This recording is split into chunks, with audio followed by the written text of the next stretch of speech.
Going into the game and with our prep for 2 days, I knew this team would present a challenge. We saw 3 different opponents, 3 different styles of play in the last 3 games. So, SMU wore us out in the full court, wore us out with physicality in the half court.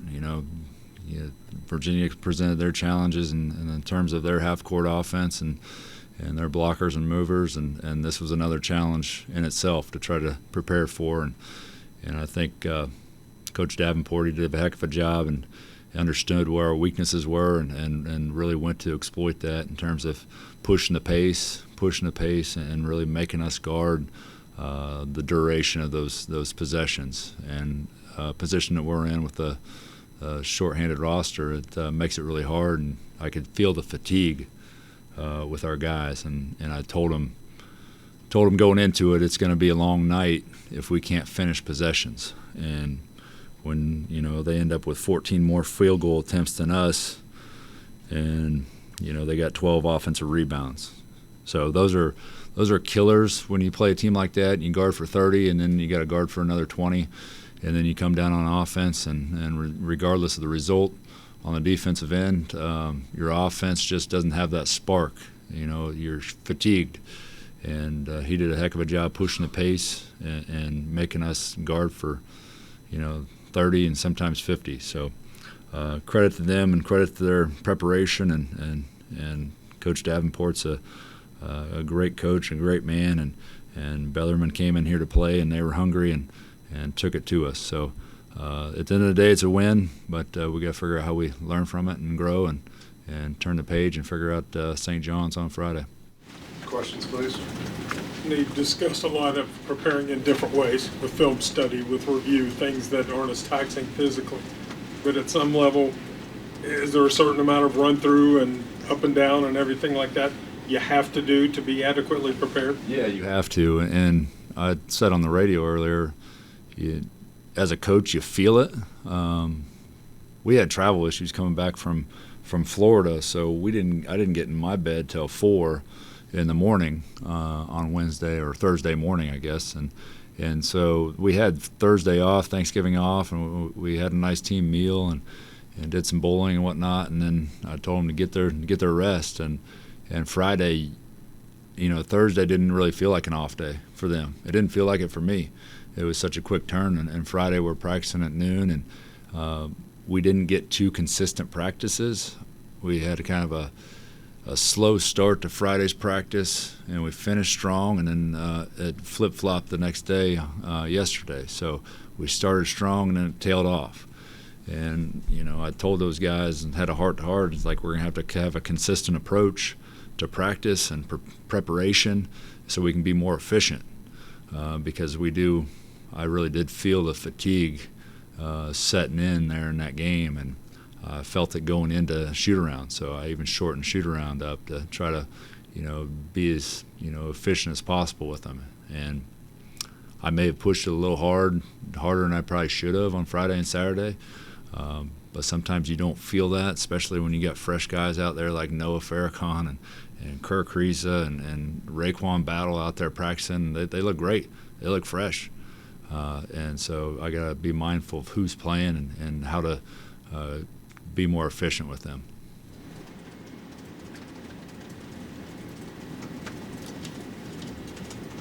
Coach, I think this was Offrey's third game he's started. Can you just, one of his better games obviously tonight, can you just kind of talk about, he's a kid that comes in over the summer and didn't probably really expect for this to be his role, and so a lot of things are kind of getting thrown at him, and how he's kind of grown through all of that. He made some mental mistakes there and forced the action a couple of times. So he wasn't exactly perfect tonight by any means, but he hit a big shot for us down the stretch. And for a team that's struggling to put the ball in the hole from the perimeter, that was as critical as any shot in the game. And we were 3 for 16, and I want guys to take good shots, but we got to be really good about, figuring out what a good shot is and what a bad shot is. When you guard for 50 seconds and you got Seth coming down all eager take one at the top of the key, that's not a good shot. But he turned down some really good ones.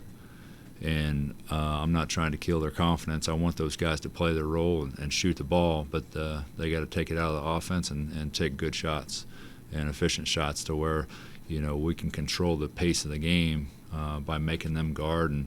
And you can tell by our offensive rebounding numbers, and, we didn't take all that good of shots. It's a lot easier to offensive rebound when you're playing out of your offense and you're getting shots out of your offense and people are in the right position. So 7 offensive rebounds against this team on 30 missed shots, that's not it. We got to be way better than that, and that has a lot to do with our shot selection.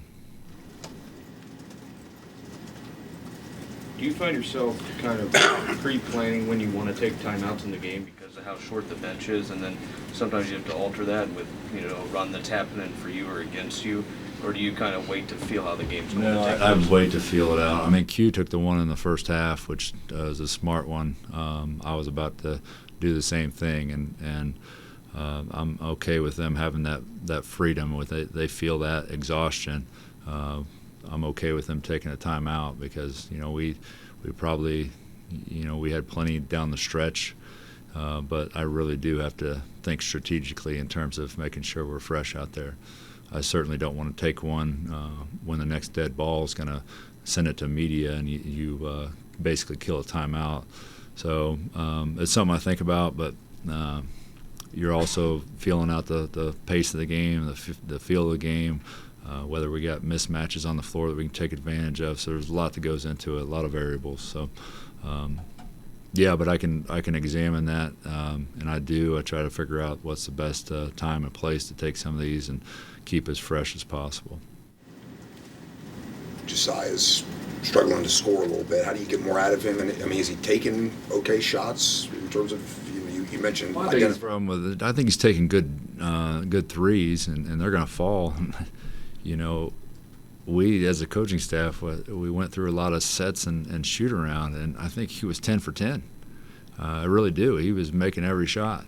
So I don't know what flipped the switch, when came game time, but I told him, you guys got to get out of your own head and keep repping those shots because we're going to need you to make them.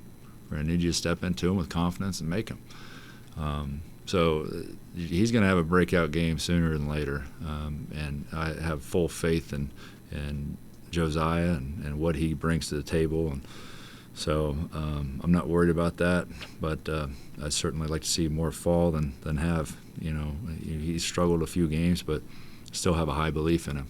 100% have a high belief in him, and I want him to take good shots. Probably my biggest gripe with JoJo is sometimes he'll take it to the rim and he's not playing with confidence even when he's driving it. When he's driving it, he's got to really get his head up on the rim and finish, high and strong. Josh, you've discussed the support you and the program are trying to provide to Rayquan. Same kind of thing for Ofri? Any differences in that approach? Is it just as simple as, hey, we're here for you, or are there specific things you're doing?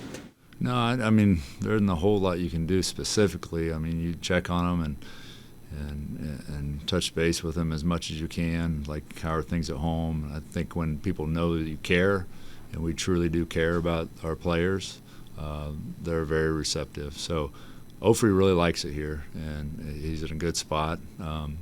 So, no, we certainly have a lot of guys with some challenging, backgrounds and families and situations, and Ofri's no different than Rayquan, and I need them to feel like they're loved and supported, and they are loved and supported, and so no, those guys have a lot on their mind, a lot going on, so it's part of being a team and coming together each and every day, and I think even the locker room, those guys are close and take care of one another, and that can't make me happier. That was kind of my second question. Do you think that can kind of help? One guy sees another guy that says, hey, you've got something similar to me, or you're going through this, and they know that, hey, if I feel this way, I can help you feel better about it. Specifically to Rayquan, I mean, Rayquan, he thrives on hope. He thrives on optimism, and it's a shame that he's getting the treatment he's getting, because I would have thought, and I've said it over and over in the media, I think it's a no-brainer for Rayquan to get immediate eligibility. But what they're seeing that we're not, and I just feel like in a lot of ways they're moving the goalposts on us, and it's a shame, because Rayquan deserves to be playing basketball, and he deserves to be with his team. And I certainly feel for Rayquan if he loses that hope and loses that optimism, where he goes from there with his mental state. And I can do everything I can. I will do everything I can to keep his head held high, but that ain't easy, what he's going through right now. It ain't easy on our team. It ain't easy in that locker room, because we feed off each other's emotion. And if a guy that's as positive and optimistic as he is starts hanging his head, that's going to start affecting everybody in that locker room. How much will making a few threes help take the pressure off Jesse? Yeah, I mean. For you were like 1 for 13 and from 3-point. Yeah, I mean, it should take a lot of pressure off of him. Teams are going to look at the numbers. They're going to start scouting us even and bringing even. They might even start sending triple teams down if we can't make a shot. So they're going to throw as many bodies as we can at those guys and down low, and it can't be Quinn and Jesse our only scoring threats. We got to have a balanced attack. And that's where, I talked on the radio show, Kobe, I need to probably utilize him more with his size and strength, with, a lot of mismatches that we have with him. But those guys around him got to figure out how to way to get, some more production out of them. And that can be a flip of a switch, because they're all capable. Hey Josh, in practice, Kerr will be back soon. When do you ease him in? Do you have him doing anything with your ones, I guess, so far? And then the phone may ring one day and Rayquan may be available. Who knows, right? That's the hope. Do you do anything with him in practice just in case that doesn't happen? Well, I haven't really put those guys on first team much. They've been pretty much scout team at this point. But I have put a lot of thought into it. I know Rayquan, and his understanding of everything we're doing, they have a high understanding. He has a high understanding. Kerr has a high understanding. They're staying very much engaged. So I don't think that it'll be one issue transitioning them into the rotation we have. But we just, for now, we have to have a narrow focus as to, making this team gel with the guys we have on the floor. And then guys on your bench, I guess just specifically two, Pat and Jeremiah. If you can't practice a whole lot, that just naturally just kind of slows their transition development. Do you do anything on the side with them? Do you have them do extra stuff just so they can get some more? But you do need that. Yeah, they get a lot of reps in practice. Jeremiah, he's been hampered with some injury, so he probably could have run him out there against Virginia, but wasn't probably the best game for him to run him out there. So he was hampered with an injury and didn't practice 2-3 days in a row. And for a freshman to go out there against some of those guys, especially the ACC Defensive Player of the Year, with a hampering injury, is probably not the right move on my part. So I got to put those guys in a position to be successful. Now Pat gave us 6 minutes. He was a -5 out there, but Pat's given us some solid contributions, and he's the one I really look to if we're going to get some more minutes off the bench. He's going to have to step up and give us that. And I believe in Pat, and I probably just need to give him a little more opportunity to do so. Coach, thank you. Thank you.